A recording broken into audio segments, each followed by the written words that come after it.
Assalamualaikum warahmatullahi wabarakatuh. Perkenalkan, nama saya Hidayatul Maulidia dari kelas 10 MIPA MFASya. Di sini saya akan melakukan praktikum proses osmosis dan difusi pada kentang dan teh celup. Langsung saja ya kita.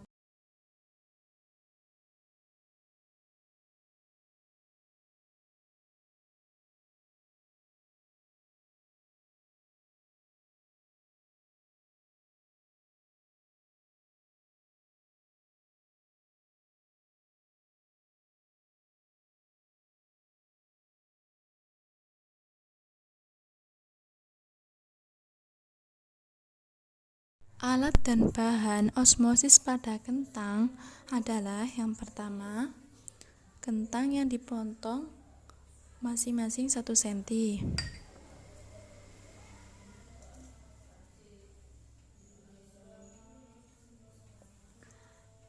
Lalu yang kedua adalah garam. Lalu selanjutnya adalah 2 mangkuk plastik yang berisi air putih. Lalu kita masukkan 1 sendok garam ke dalam mangkuk yang bertulisan A.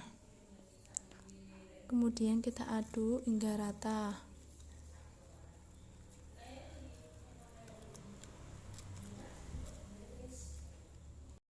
Kemudian kita masukkan kentang pada masing-masing mangkuk, baik yang berisi air garam maupun yang berisi air biasa.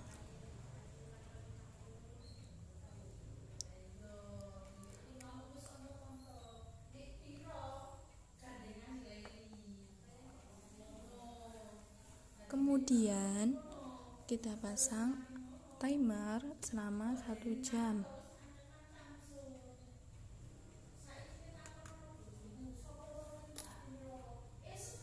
Dan kita lihat perubahan pada kedua kentang tersebut setelah 1 jam. Setelah 1 jam, lalu timernya kita matikan.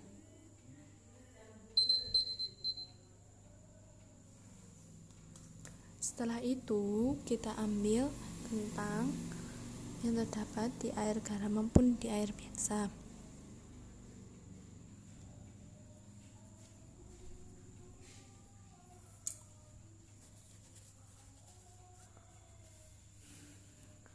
Terdapat perbedaan pada warnanya, yaitu menjadi lebih kuning kecoklatan dan panjangnya mengalami penyusutan, yaitu dari 1 cm menjadi 0,8,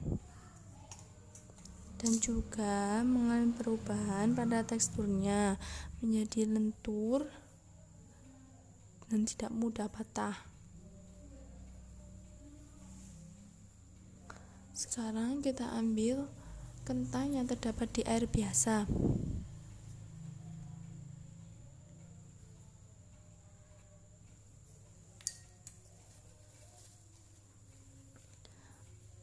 Perbedaan terdapat pada warnanya, yaitu sedikit lebih putih dan lebih panjang.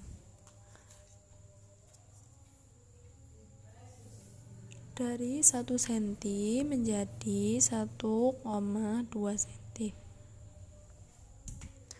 Dan juga terjadi perbedaan pada teksturnya, yaitu menjadi lebih keras dan mudah dipatahkan.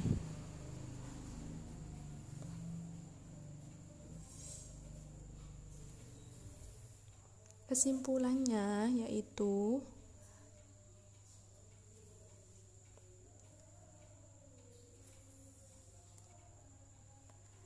kentang yang dimasukkan dalam larutan garam mengalami penyusutan dan terjadi perubahan tekstur pada kentang yang awalnya keras menjadi lentur atau lunak.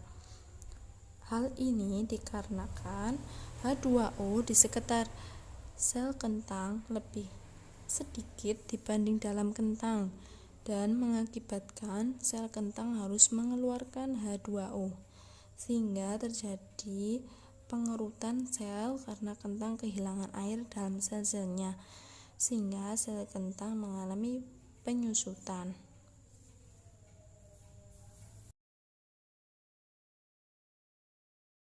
Selanjutnya adalah difusi pada air dan teh celup. Alat dan bahannya adalah air dingin pada gelas yang bertuliskan A dan air panas pada gelas yang bertuliskan B dan 2 teh celup.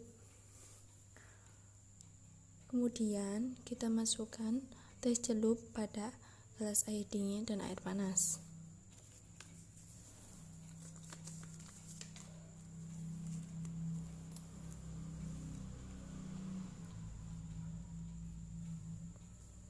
Yang kedua untuk air panas ya.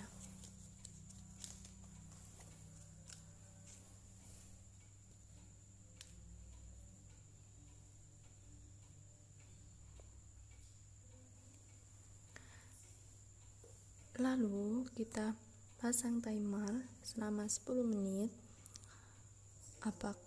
Kita lihat apakah nanti terjadi perubahan pada keduanya.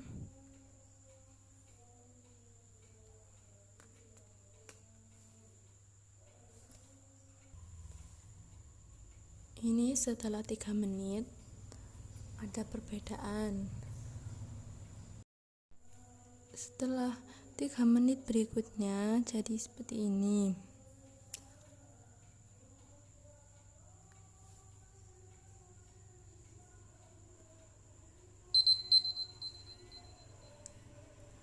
Setelah 10 menit lalu kita matikan timernya. Dan sudah terlihat bahwa terjadi perbedaan. Lebih cepat keruh pada air panas daripada air dingin.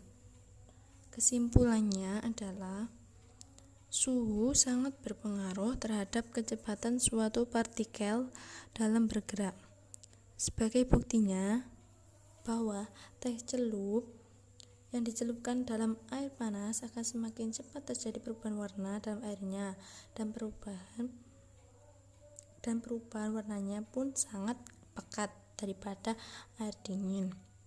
Begitu pula sebaliknya, semakin rendah suhu maka kecepatan proses difusinya semakin lambat sehingga airnya tidak begitu keruh.